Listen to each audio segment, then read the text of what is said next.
আসসালামু আলাইকুম। নজরুল ইসলাম বাবু, স্বাগত জানাচ্ছি এনটিভির সকালের খবরে।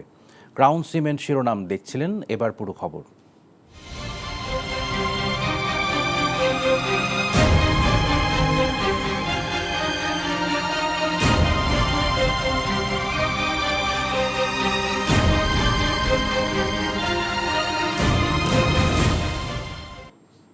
বাঁচার আশা ছেড়ে দিয়েছিলেন ডাক্তাররা।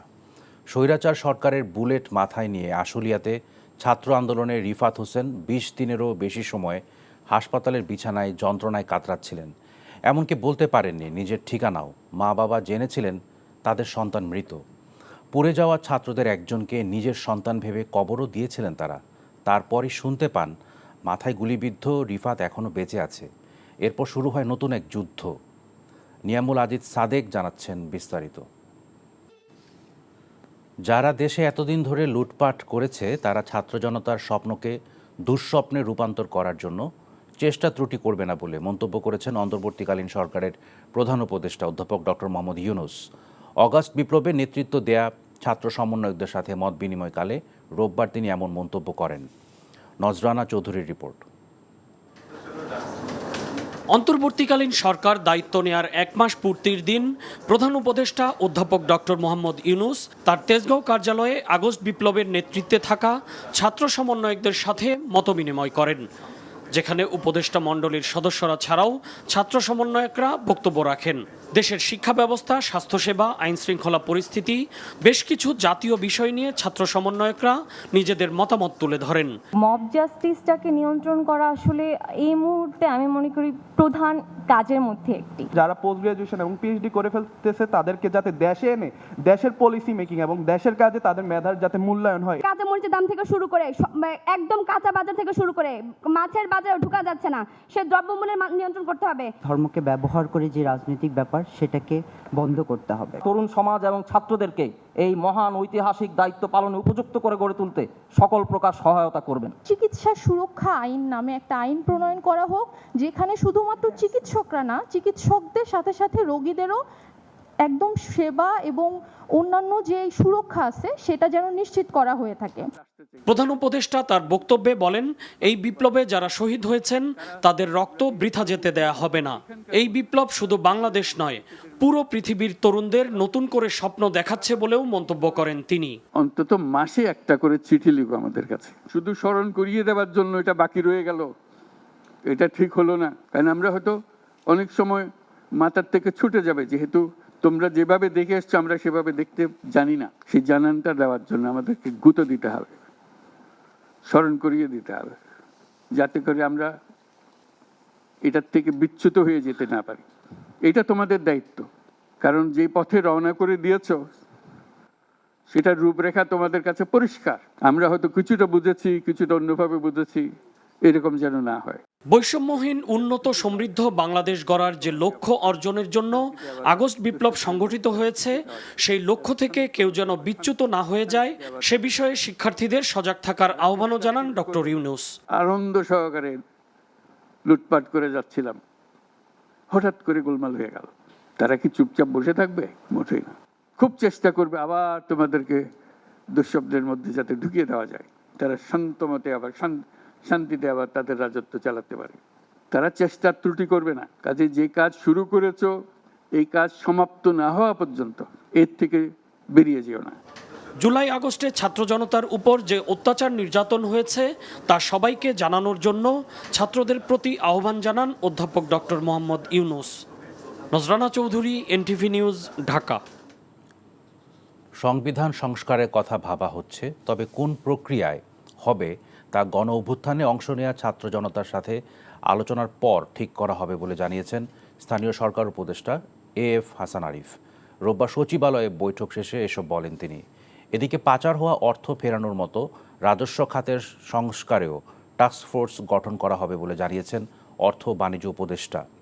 রোকনউদ্দিনের রিপোর্ট। রোববার সকালে সচিবালয়ে অনুষ্ঠিত হয় ডেঙ্গু সহ মশাবাহিত অন্যান্য রোগ বিষয়ক জাতীয় কমিটির সভা। স্বাস্থ্য অধিদপ্তরের হিসেবে এবছর এখন পর্যন্ত প্রায় 15,000 মানুষ ডেঙ্গুতে আক্রান্ত হয়েছেন এবং 92 জনের মৃত্যু হয়েছে বলে জানানো হয় সভায়। গেল বছর একই সময়ে আক্রান্ত হয়েছিলেন প্রায় 1.5 লাখ আর মৃত্যু হয়েছিল 692 জনের। প্রতিরোধী হচ্ছে 90%। এ সময় স্থানীয় সরকার উপদেষ্টার কাছে সাংবাদিকদের প্রশ্ন ছিল, অন্তর্বর্তী সরকারের দায়িত্ব নেবার 1 মাস পর সংস্কার কার্যক্রমে গুরুত্ব পাচ্ছে কি আর বাস্তবায়নই বা কিভাবে হবে? সংবিধান নিয়ে আমাদের আলোচনা হচ্ছে, তারপরে আর অন্যান্য বিষয়গুলো নিয়ে আলোচনা হচ্ছে, আইনগুলো নিয়ে আলোচনা হচ্ছে, তারপরে রেগুলেশনগুলো নিয়ে আলোচনা হচ্ছে। প্রক্রিয়া বলা সম্ভব না, সেটা আমাদের ফেরত যেতে হবে, যে ছাত্র জনতার কাছেই যেতে হবে, তাদের কাছ থেকেই দাবিটা আসতে হবে যে তারা কোন পদ্ধতিতে চায়। তারা কি এই সংবিধানকে অ্যাব্রোগেট করে দিতে চায়, নতুন সংবিধান চায়, নাকি পুরনো সংবিধানকে সংস্কার করে অ্যামেন্ডমেন্টের মাধ্যমে করতে চায়? এটা আমাদেরকে জনগণের রায় নিতে হবে। একই দিন দুপুরে সচিবালয়ে রপ্তানি উন্নয়ন ব্যুরোর 146তম ও বাংলাদেশ ফরেন ট্রেড ইনস্টিটিউটের 59তম পরিচালনা পর্ষদ সভা শেষে বাণিজ্য উপদেষ্টা জানান, গেল অর্থবছরে রপ্তানি আয় প্রবৃদ্ধি হয়েছে 12%-এরও বেশি। ফর্মালি টাস্কফোর্স একটা হবে টাকা ফিরে আনার জন্য, আর বাকি ব্যাংকিং সেক্টর একটা টাস্কফোর্স করবে। ওই দুইটা, আর এনবিআর এর সংস্কারের ব্যাপারে তো আমরা একটা ইমিডিয়েটলি আমরা একটা টাস্কফোর্স করব। আমরা বিশেষজ্ঞ লোক, আমাদের বাঙালির অনেক বিশেষজ্ঞ আছে, প্রয়োজন হলে বাইরে যদি কোনো বিশেষজ্ঞরা অফার করেছে আমরা বিবেচনা করতে পারি। বাজার ব্যবস্থাপনার মিডল ইস্টে কতটা বাধা, ইভেন চাঁদাবাজি, এইগুলো আমরা কমাবার জন্য যথেষ্ট, একটু হয়তো সময় লাগবে, এটা কমবে, ডেফিনেটলি কমবে। যুক্তরাষ্ট্রের বাজারে জিএসপি সুবিধা ফিরে পেতে শর্ত পূরণ কঠিন হবে না বলেও জানান বাণিজ্য উপদেষ্টা। রকনউদ্দিন, এনটিভি নিউজ, ঢাকা। ভারতের প্রতিরক্ষা মন্ত্রী দেশটির সশস্ত্র বাহিনীকে বাংলাদেশের চলমান পরিস্থিতির দিকে নজর রাখতে বলার বিষয়টি উদ্বেগের চেয়ে বেশি অবাক করার মতো বলে মন্তব্য করেছেন পররাষ্ট্র উপদেষ্টা এম তৌহিদ হোসেন। রোববার পররাষ্ট্র মন্ত্রণালয়ে সাংবাদিকদের ব্রিফিংয়ে তিনি কথা বলেন। উপদেষ্টা বলেন, ইসরায়েল, হামাস, ইউক্রেন এবং বাংলাদেশকে নিয়ে যুদ্ধ প্রস্তুতির কোনো কারণ নেই। এমন প্রতিক্রিয়া কেন দেখানো হয়েছে সে বিষয়ে বিস্তারিত জেনে জানানো হবে বলে মন্তব্য করেন পররাষ্ট্র উপদেষ্টা। শেখ হাসিনাকে রাজনৈতিক আশ্রয় যে কোনো দেশ দিতে পারে উল্লেখ করে তাকে ফিরিয়ে আনার বিষয়ে কোনো মন্তব্য করেননি পররাষ্ট্র উপদেষ্টা এম তৌহিদ হোসেন।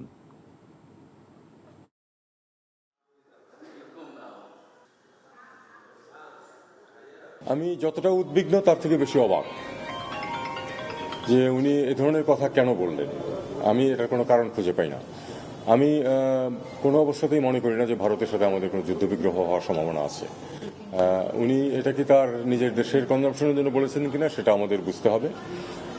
আর উনি যেভাবে বলেছেন এটা বিটিং অ্যারাউন্ড দ্য বুশ অনেকটা, কারণ ইউক্রেনের যুদ্ধের কারণে তো ভারতের যুদ্ধ প্রস্তুতির আমি কোনো প্রয়োজন দেখি না, বা হামাসের সাথে যে সমস্যা হচ্ছে তাতে করেই বা ভারতের অন্ততপক্ষে এখানে কি সম্পর্ক। আর এর সাথে ইউক্রেন এবং হামাসের সাথে বাংলাদেশ কি করে তুলনীয় হয় এটাও আমার বোধগম্যতার বাইরে। আমি কোনো নিজার রিয়াকশন দেখাতে চাই না।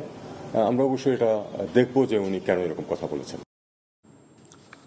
বিএনপির ভারপ্রাপ্ত চেয়ারম্যান তারেক রহমান বলেছেন, গণতন্ত্রের বিরুদ্ধে দেশের ভেতর ও বাইরে যে ষড়যন্ত্র ছিল তা এখনও অব্যাহত রয়েছে। সকল ষড়যন্ত্রের বিষদাঁত ভেঙে জনগণকে নিয়ে গণতন্ত্র পুনরুদ্ধার না হওয়া পর্যন্ত বিএনপির আন্দোলন চলবে বলেও জানান তিনি। রোববার সাতক্ষীরার কলারোয়া হাই স্কুল মাঠে বিএনপি আয়োজিত জনসভায় অনলাইনে যুক্ত হয়ে তিনি এসব কথা বলেন। সাতক্ষীরা প্রতিনিধি এস এম জিন্নাকে সাথে নিয়ে রিপোর্ট করছেন হাসান জাবেদ। স্বৈরাচার সরকারের পতনের পর ঢাকার বাইরে প্রথম জনসভার আয়োজন করে বিএনপি। লাখ লাখ জনতা এতে অংশ নেয়। সেই জনসভায় ভার্চুয়ালি বক্তব্য রাখেন বিএনপির ভারপ্রাপ্ত চেয়ারম্যান তারেক রহমান। উপস্থিত জনতার উদ্দেশ্যে 20 মিনিটেরও বেশি সময় ধরে কথা বলেন তিনি। বলেন, ফেসিবাদের পতন হলেও জনগণের অধিকার এখনো প্রতিষ্ঠিত হয়নি। সেই অধিকার প্রতিষ্ঠা না হওয়া পর্যন্ত বিএনপির আন্দোলন অব্যাহত থাকবে বলেও জানান তিনি। স্বৈরাচারের পতন ঠিকই হয়েছে, কিন্তু এখনো আমাদের কাঙ্ক্ষিত লক্ষ্য অর্থাৎ জনগণের যে রাজনৈতিক অধিকার সেটি এখনো অর্জিত হয়নি। কাজেই আমাদের আন্দোলন শেষ হয়ে যায়নি।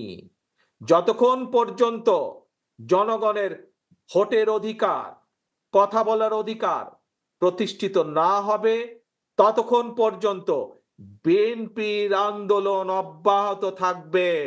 বিএনপির ভারপ্রাপ্ত চেয়ারম্যান বলেন, দেশের বিরুদ্ধে ষড়যন্ত্র এখনো অব্যাহত আছে, যে কোনো মূল্যে তা প্রতিহত করা হবে।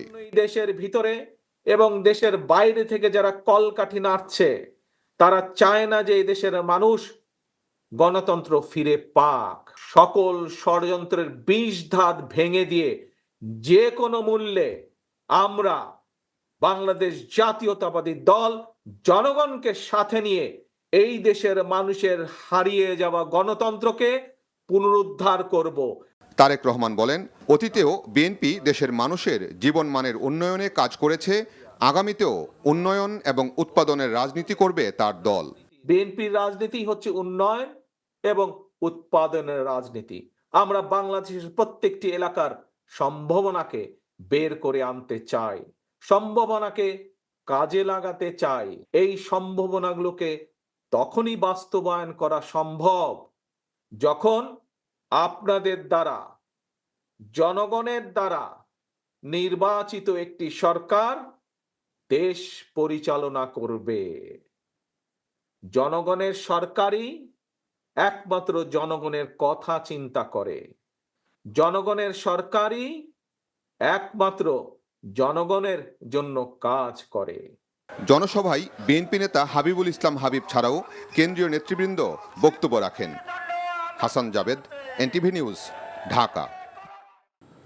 ছাত্র জনতার গণ অভ্যুত্থানের পর বৈষম্য বিরোধী ছাত্র আন্দোলনের নেতারা বিভাগীয় ও জেলা পর্যায়ে সভা করা শুরু করেছেন। জনগণের আস্থার প্রতিদান দিতে বৈষম্য বিরোধী ছাত্র আন্দোলনের নেতারা মূলধারা রাজনীতিতে নাম লেখাতে চলেছেন। এর মাধ্যমে এরই অংশ হিসেবে রোববার প্রথমবারের মতো মুন্সিগঞ্জ ও চট্টগ্রাম সফর করেন আন্দোলনের অন্যতম সমন্বয়ক সার্জিস আলম ও হাসনাত আবদুল্লাহ সহ তাদের প্রতিনিধি দল। প্রতিনিধিদের পাঠানো তথ্য ছবিতে ডেস্ক রিপোর্ট। মুন্সিগঞ্জে সফর করেছেন আন্দোলনের অন্যতম সমন্বয়ক সার্জিস আলম সহ 14 সদস্যের প্রতিনিধি দল। সকালে স্থানীয় ছাত্র সমন্বয়কদের সাথে ও পরে হতাহতদের পরিবারের সাথে মতবিনিময় করেন সমন্বয়ক দল। নিহত ও আহতদের পরিবারের পাশে থাকার আশ্বাস দেন সার্জিস আলম। আর জনগণ তাদের উপর যে আস্থা রেখেছে তার প্রতিদান দিতে মূলধারার রাজনীতিতে যুক্ত হওয়ার কথাও জানান সার্জিস আলম। এই ছাত্র জনতার উপরে বর্তমান বাংলাদেশের মানুষের যে আস্থাটি রয়েছে, বাংলাদেশের তথাকথিত রাজনৈতিক দলগুলোর উপর বাংলাদেশের মানুষের ওই আস্থাটি আর নেই। এই যে আপনাদের উপরে বাংলাদেশের এত এত মানুষ এই আস্থাটি রেখেছে, এখন সময় হচ্ছে তাদের আস্থার প্রতিদান দেওয়ার।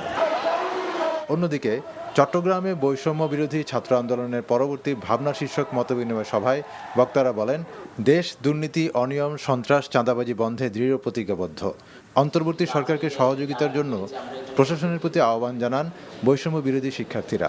স্বাধীনতাটাকে আমাদের ধরে রাখার জন্য আমার ছাত্র রাজনীতি করতে হবে, তবে সেটা অবশ্যই দলীয় লেজুর ভিত্তিক ছাত্র রাজনীতি না, যেটা আমার মাদার টিম প্রেসক্রিপশন দিবে আর আমি ক্যাম্পাসে সেটা বাস্তবায়ন করব।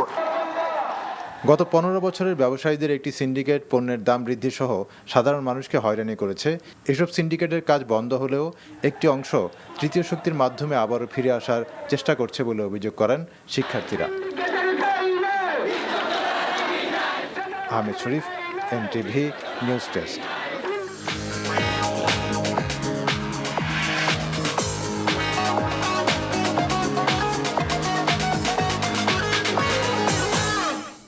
নগদ নিবেদিত অর্থনীতির খবর। দেশের কমপক্ষে 10টি ব্যাংক দেউলিয়া হওয়ার মতো খারাপ অবস্থায় আছে জানিয়ে বাংলাদেশ ব্যাংকের governor doctor Ahsan H Mansur বলেছেন, এই ব্যাংকগুলোকে বাঁচানোর চেষ্টা চলছে। রোববার সংবাদ সম্মেলনে গভর্নর আরও জানান, এখন থেকে কোনো ব্যাংক দেউলিয়া হলে গ্রাহকরা সর্বোচ্চ 2 লাখ টাকা পর্যন্ত ফেরত পাবেন, কারণ আমানতের সুরক্ষা বিমার পরিমাণ 1 লাখ থেকে বাড়িয়ে 2 লাখ টাকা করা হয়েছে। হাসানুল শাওনের রিপোর্ট। নানা অনিয়ম আর অব্যবস্থাপনায় ক্রমান্বয়ে দুর্বল হওয়া ব্যাংকগুলো অনেকদিন ধরেই ধুঁকছে। তারল্য সংকট নিরসনের পাশাপাশি দুর্বল ব্যাংকগুলোর জন্য এখন সবচেয়ে বড় চ্যালেঞ্জ হয়ে দাঁড়িয়েছে গ্রাহকদের আস্থা ধরে রাখা। সংবাদ সম্মেলনে দুর্বল এই ব্যাংকগুলোর প্রসঙ্গে গভর্নর জানান এগুলোকে বিশেষ নজরদারিতে রাখা হয়েছে। আমরা আশা করি না কোনো ব্যাংক দেউলিয়া হবে, কিন্তু অন্যদিকে আবার এটাও ঠিক অনেক ব্যাংক দেউলিয়া হয়ে আছে, কিন্তু আমরা কাস্টমারের স্বার্থ রক্ষা করব।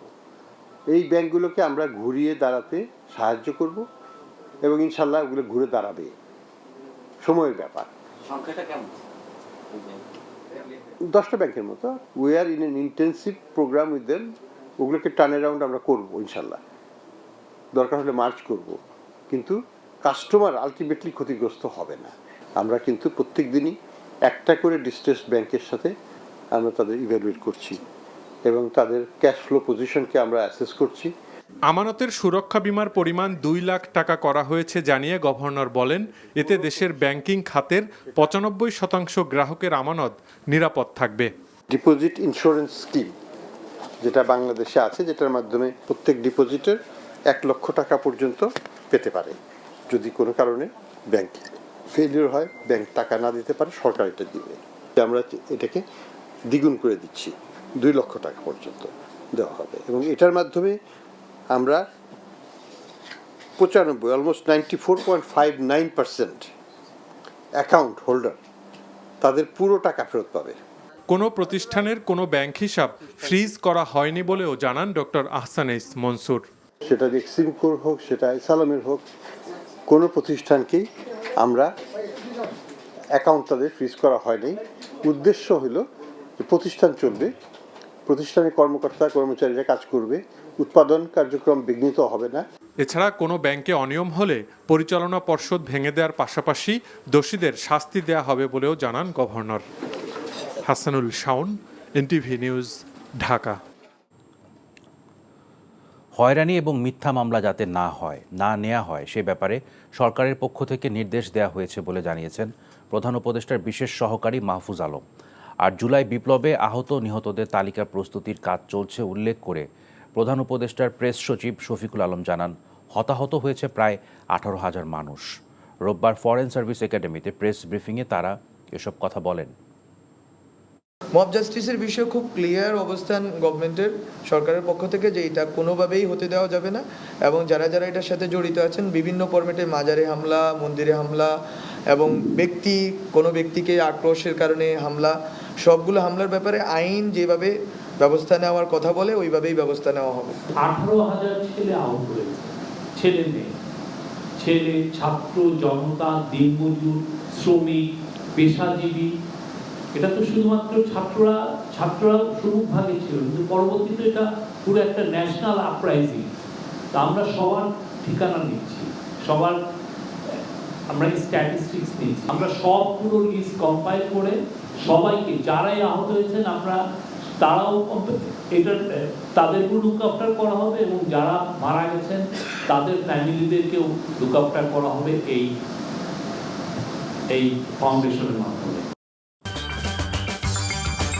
এই ছিল সকালের খবরে। এই খবরের ভিডিও সহ আপডেট জানতে ভিজিট করুন এনটিভি অনলাইন www.ntvbd.com।